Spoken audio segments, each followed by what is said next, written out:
What's up, YouTube? Salute Fillers for Kicks, and back with a little rebuttal. Got another video that's far more important than this one, and it's a different setup right here at the workstation. But this video is for my young bull OG Rafa.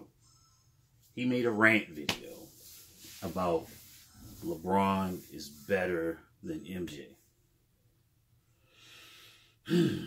First off, you see the shirt. They actually put on my MJ long sleeve tech fit shirt with the leather panel 2-3 on it. Michael Jordan is the greatest player ever, hands down. And he quoted a Jay-Z line, "Men lie, women lie, numbers never lie." First off, records are made to be broken. Okay. Eventually, if you play long enough at a high level, you're going to break some records. Hands down. With the playoffs, the more exposure you get to the playoffs, the records are going to come down. Given the fact that LeBron has consecutive playoff appearances into the conference finals at a minimum.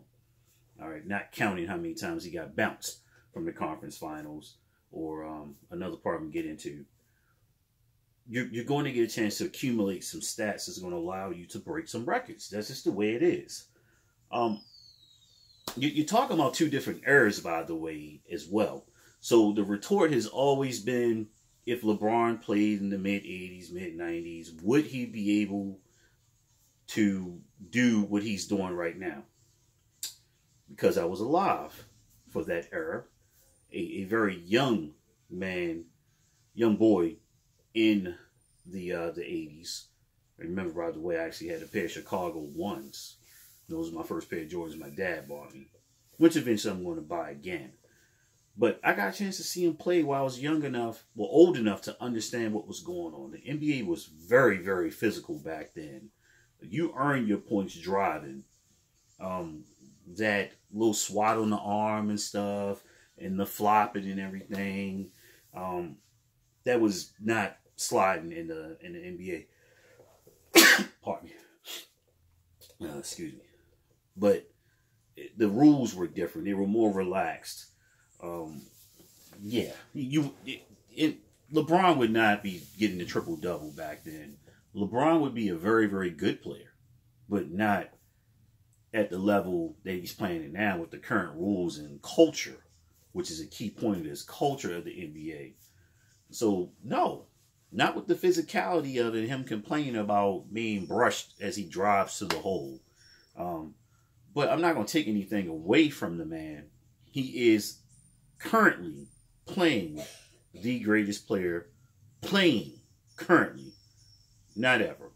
A lot of people like to dismiss the fact that Michael has 6 championships, but they forget about the dash and what number precedes that, since we like to talk about men lie, women lie, the numbers never lie. There's a 0 after that dash.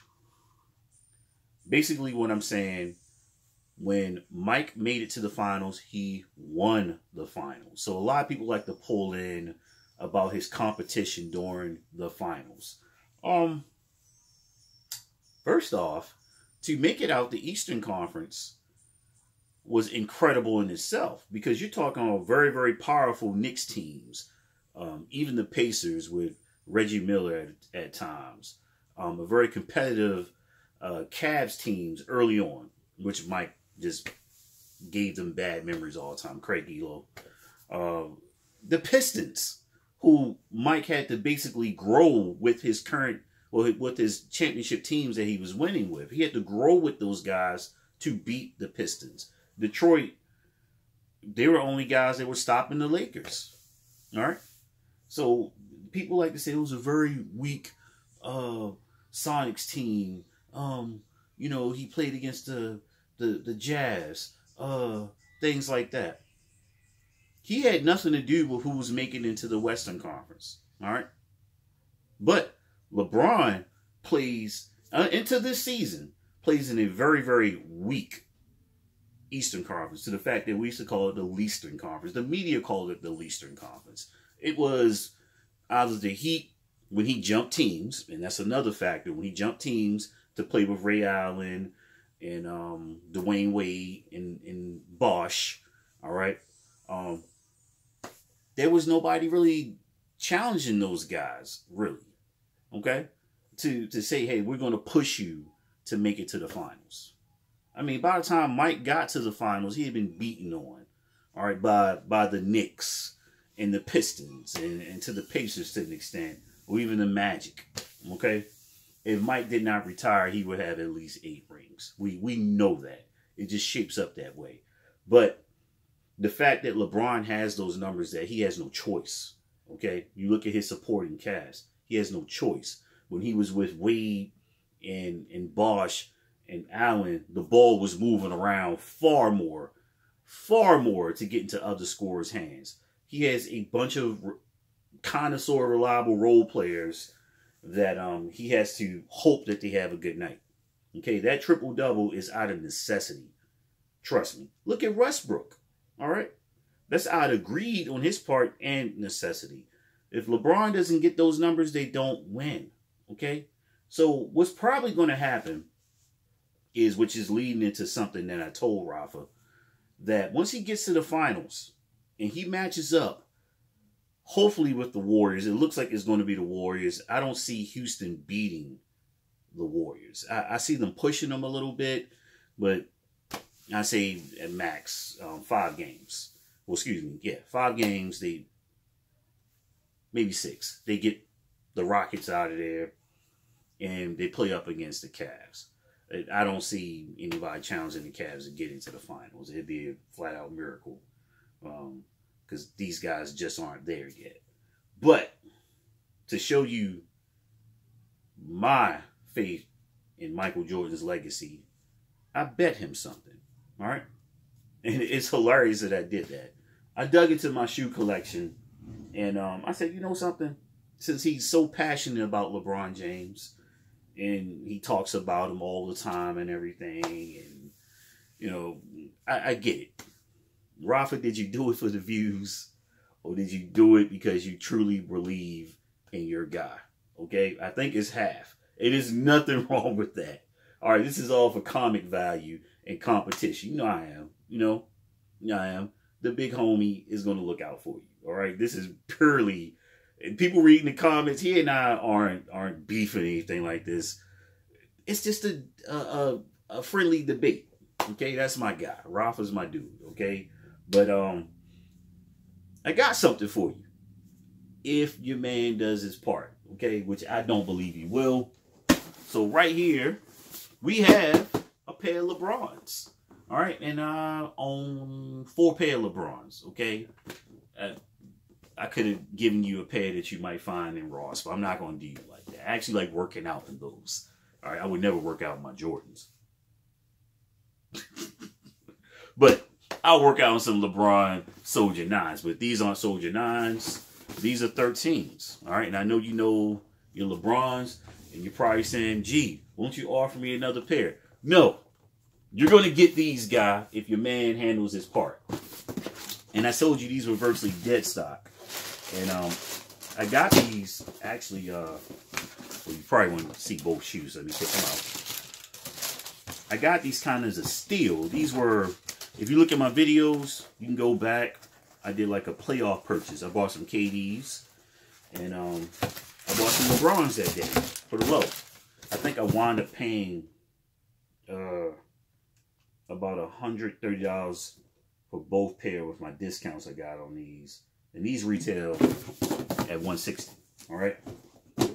So what LeBrons am I giving up? Here you go, Rafa.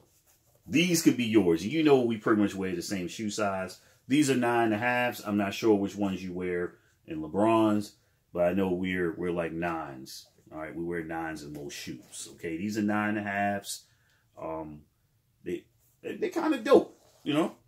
I'm pretty sure you could do something with them. They just be trophies if your man pulls through for you, which I don't think he will. I think these will go back into my closet, and I'll wear them whenever I decide to wear them. I think I have worn these twice, Rafa. Look at them.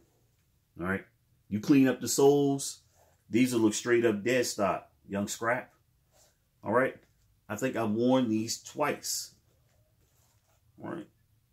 But yeah, there's something unique about these two. Yeah, these are LeBron 13 Low Limiteds. Okay, this was a unique colorway that these weren't everywhere. I didn't see these everywhere. There's like the gray and burgundy ones I saw all the time with like the suede.